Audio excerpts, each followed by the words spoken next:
After this, students, annexation was also made by the doctrine of lapse. Under the doctrine of lapse means, under the doctrine of lapse, there were so many states that were annexed by the British India Company. This doctrine of lapse means that if the ruler of a dependent state should die without any heir or son, you can say, his adopted son would not succeed him, but that state would lapse or go back to the British Company. This was the doctrine of lapse. Rajar अपने की नीति या सिद्धांत you can say. It means that any ruler, if he had not son heir or son, you can say, who could be his inheritance, the Indian states or the states of that king would merge into the British Empire. This was the doctrine of lapse. By force they captured the kingdom or the states of that king who had not any male heir. So, student, staunch imperialists like Lord Dalhousie, who would never waste an opportunity and thus annexed all such states whose ruler were died without a legal successor. It means that the kingdom or the state who had not any legal successor, the such states were annexed by Lord Dalhousie under the British Empire. In the British Empire. The most famous among them were the Satara. The state of Satara was founded by Hastings after the Fourth Maratha War. Therefore, it was imperative upon its ruler to obtain permission from the company before he adopted any heir. He had not any male heir, but as he died, as he fell to do so, his kingdom was annexed when he died in 1848. Another state was Nagpur and another was Jhansi, which was annexed under the British East India Company because they had not any male heir or successor. After that, students, we will see causes of the defeat of the Indian states. What were the causes that all the Indian states came to an end? They defeated from the British East India Company. There were so many reasons. The first reason was that different Indian powers that emerged as a result was the breakup of the Mughal Empire were not only small in size but also weak in resources. It means to say that the condition after the defeat of the after the end of the or breakup of the Mughal Empire, what states came to an existence, they all were small in size and they had also weak in resources. They did not have the proper resources. The second reason was that these powers which came to an existence after the Mughal breakup, these powers were always engaged in fighting against each other. They always were engaged in war with each other on the issues of expansion of their territory. And each power was eager to expand itself all the expenses of others. And students, the third reason was that the different Indian rulers failed to give a stable and efficient government to the people. Therefore, they failed. Fourth reason was that the internal weakness and fear of attack by powerful neighbors coupled with assurance of dynasty inheritance given by the British led many states such as Hyderabad to seek protection under the British.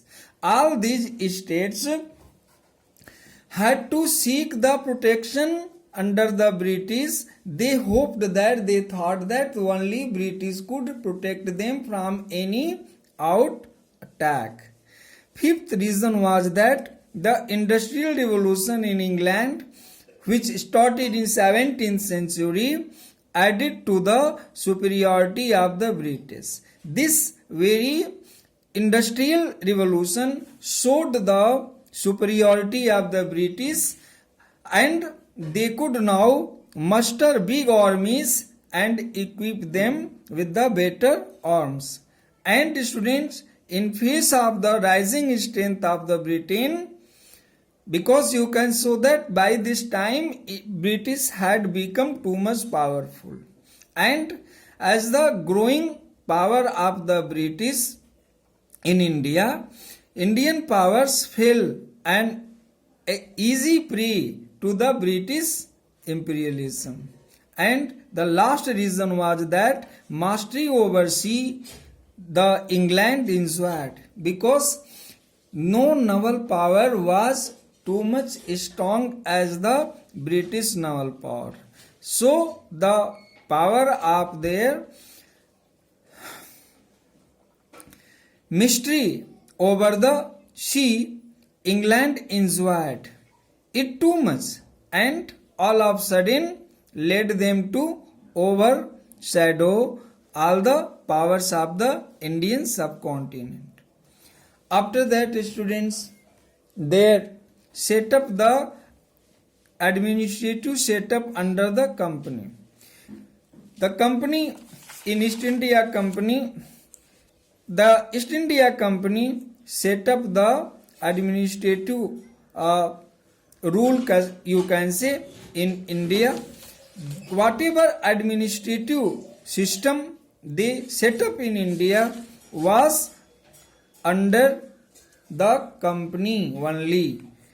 At stated above that East India Company came to India as a trading company, but students, after some time, East India Company did not remain only a trading company, but it came to be the supreme power in India, which ruled over India up to 200 years. And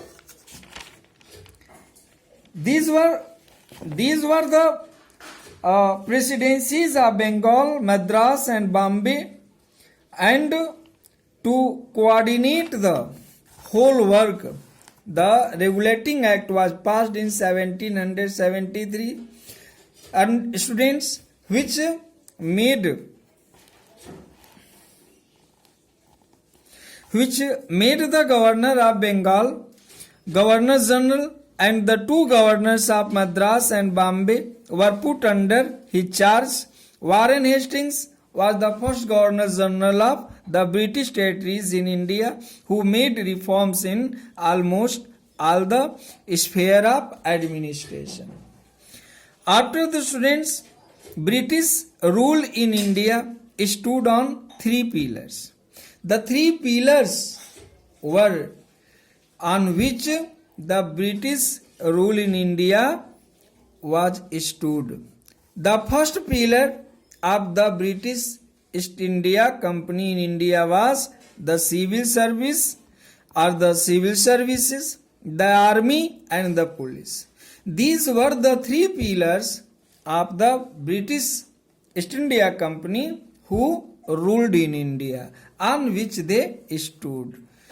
It was essential to establish the peace and order, which again depended on reorganizing the civil services, and being foreigners, the English failed to win the Indian heart. So students, they had to depend on their strong army and police for keeping the Indians under control, because by heart, by behavior, by their practical knowledge, they could not make the Indians in their favor, because their policy was very cunning and they had the cunning nature. Therefore, they did not they were not able to win the spirit of Indians. Therefore, they had to depend only on their police force, their armies, and their other sources, you can say.